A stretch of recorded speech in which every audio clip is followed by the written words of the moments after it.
unti-unting bubugbugin niya yan si Takuma Inoue para makuha niya yung atensyon ng Naoya Inoue. Diba?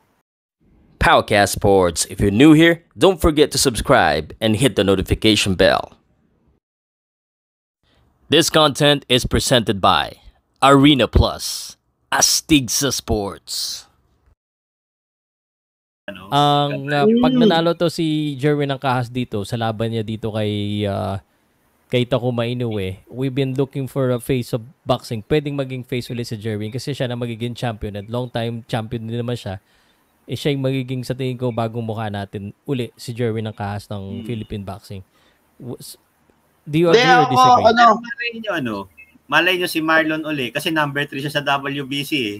Well, for the moment, siya ang nag-champion eh. Pag mag-champion siya, malaking bagay pag may belt ka.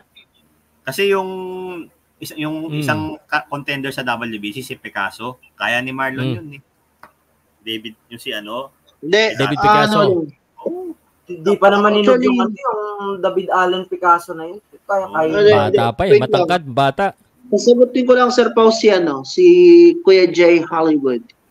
You know? Anong meron Sabi naman? niya, sa comment section, mark my words, this is an easy work for Jerwin ng Kahas. I agree with you, bro. Pero ang gusto ko dito, unti-unting bubugbugin niya yan si Takuma Inoue para makuha niya yung atensyon ng Naoya Inoue. Diba? Kasi bilang kapatid na nakikita mo yung kapatid mo na ginaganyan yan, anong iisipin mo? Gusto kong ipagiganti yung kapatid ko. Diba? Yun yung way nun eh. Makukuha niya yung kiliti ng Naoya Inoue. Yun yung gusto kong i-point out dyan, bro. Jay Holly, huwag madaliin. Huwag madaliin yung mga bagay. Kung makitingopen nyo, why not, diba? Pero kung maaari, huwag mamadaliin. Unti-unti yan hanggang sa maano. Ipakita kayo Naoya Inoue para makuha yung kiliti. Payday din yan, bro. Pero grabe nun, dahil pala nating pambato dyan sa bantamweight. Marami tayong pambato sa 180. Gabalyo. Tsaka nakaposisyon.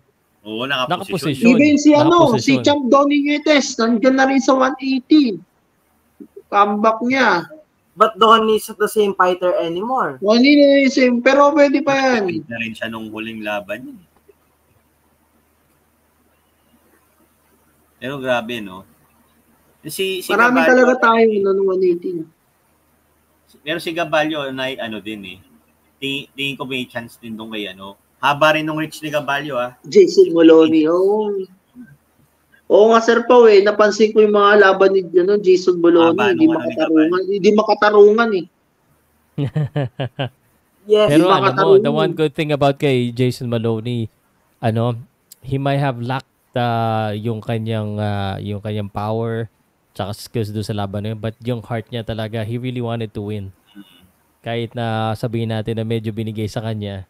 Kaya nga, Sir Pao, meron ka bang hit? At matapang yung bata.